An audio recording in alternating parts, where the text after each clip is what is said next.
I'm here today with KJ Smith from Ethos Logos Investments to ask him a couple of questions about his investment company and why it's important to invest. So I suppose that's the first question I have, Kevin. Tell me more about investing and why it's important, because I think a lot of people have heard about investing. Maybe they haven't gotten to do that yet. They're not really sure what to do. Why is it important that people should consider investing? Great. Well, thank you so much for taking the time to talk to me today, Matt. I really appreciate it. So investing is really, it's about life, right? It's about living the life that you want and being able to do the things that you want to do. If you just take like retirement as an example, with just a little bit of planning and forethought, I can improve my retirement picture. But there's only a couple ways I could do that. So I could save more money today, which means I either have to live on a tighter budget or maybe I get a second job to make more money so that I could save more. I could work longer, and so I don't retire as soon as I want to, so that I have less time in retirement and more earning years before I retire. Or I could live on a tighter budget in a retirement.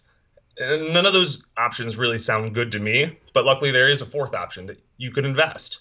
And by investing, your money grows, and so you can improve your retirement picture without changing anything that you're doing today. It's also important, I think, to understand a little bit about inflation, because inflation is, the cost of goods rising over time. And in the United States in 2020, the target is 2%. So if you bury your talent in the field, like the wicked servant in the parable of the talents, if you bury your money in a non-interest bearing account, you're effectively losing buying power at a rate of 2% a year as long as inflation exists. So you're actually going backwards if you're just sitting in cash and not investing. Go ahead. What do you say to people who are like, I don't have enough money to invest? That's what rich people do. What do you say to that? You can get started with a small amount. A lot of times you've got your employer retirement plan, or there's other ways that you can do it through an investment company where you only need a little bit of money to get started. And that little bit, that usually, just like with prayer, if you can start with 5 minutes a day, before you know it, you're praying for 20 minutes a day or 20 minutes twice a day. Same thing with working out. It's important to take that first step and at least get moving in the right direction. Yeah, Um, that's awesome. yeah. I think the reason a lot of people aren't willing to take that first step is it might sound very complicated to them, and they're not sure where to start. So reassure people who might be willing to invest as to why going with Ethos Logos Investments isn't that complicated. Sure. So I think that there's a lot of noise in the financial markets, right? There's a lot of details, and that's what makes it so complicated. But what I find is that when things are specific and relevant to a certain person, to a specific person, you understand it. You don't need to be a biologist to go to the doctor to understand what's going on with you and to improve your health. And you don't need to be a math teacher to work with a financial advisor. It's a lot of times it can be complicated, and I think it's unnecessarily complicated. When you get the who, like who am I speaking with and what are they trying to accomplish, the what actually gets a lot easier, and it's a lot easier to communicate because I'm speaking about something that's specific to, Matt Frad, and you'll understand that. Okay, and then what makes Ethos Logos Investments different to other investment companies? So, I mean, the main thing is, the ethos logos, even in the name, it's ethics and logic, and that's true throughout Catholic teaching. It's true. You can find it in the Bible that when you're only making a decision with either logic or with ethics, you're only making half of a decision. And so what we do is we work with the person to help them infuse their values, their morals into their portfolio.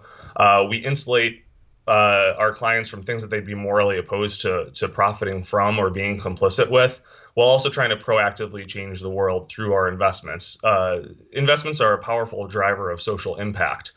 And when it comes down to it, Catholic institutions have been investing responsibly for about 40 years, but the people in the pews haven't had the same ability.